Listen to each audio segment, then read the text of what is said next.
Hi, Dustin Hockensmith back here with Jeremy Elliott, your fantasy football insiders for PennLive.com. PennLive.com/fantasy football all week long, all season long. We're looking at a couple waiver wire targets at the wide receiver position. Brice Butler from Dallas, Robert Woods from Buffalo. Similar positions for both of them. Robert Woods looks poised to take a bigger role moving forward, with Sammy Watkins looking very iffy with a foot injury that keeps plaguing him. Had off-season surgery to fix it.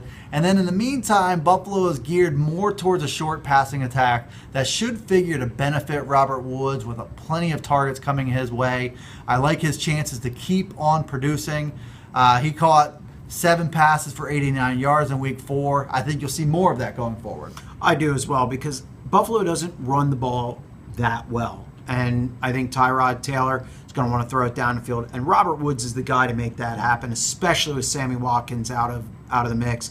Those foot injuries I noticed for wideouts, Julio Jones dealt with it for a year. A bunch of other guys, they just don't heal properly.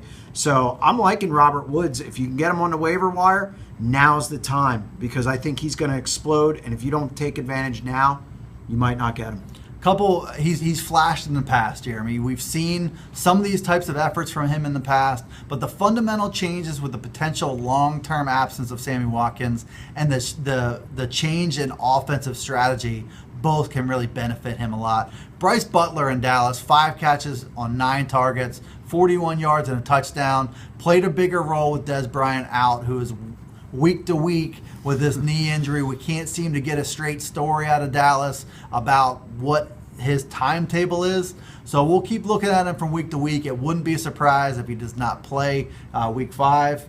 So Brice Butler, if Dez Bryant is out, I think there's something legitimate there about the role he'll play in the Cowboys offense. Yeah, I'm down on Dez. I was down on Dez last week. I just don't know what's in this guy's head. He's missing, he's late, he's doing a bunch of things. Plus, nobody knows what this injury really is. And week to week, game to game, scares me.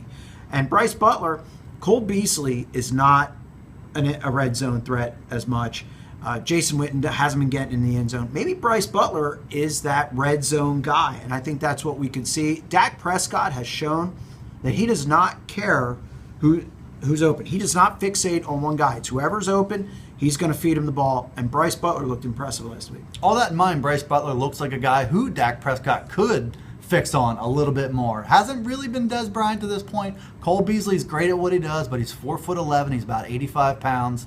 Exaggerating a little bit. Soaking wet. Brice Butler, I'd keep an eye on him for sure. If you're in a position where you have a weak link at the bottom of a bench, worth the stash, I think, even in 10-team leagues, just to keep an eye on what's going on with Dez Bryant. Flex option, especially if you have Dez Bryant. He is a handcuff of sorts to a guy who could miss more time with that knee injury. That's Jeremy Elliott. I'm Dustin Hockensmith, your fantasy football insiders for PennLive.com.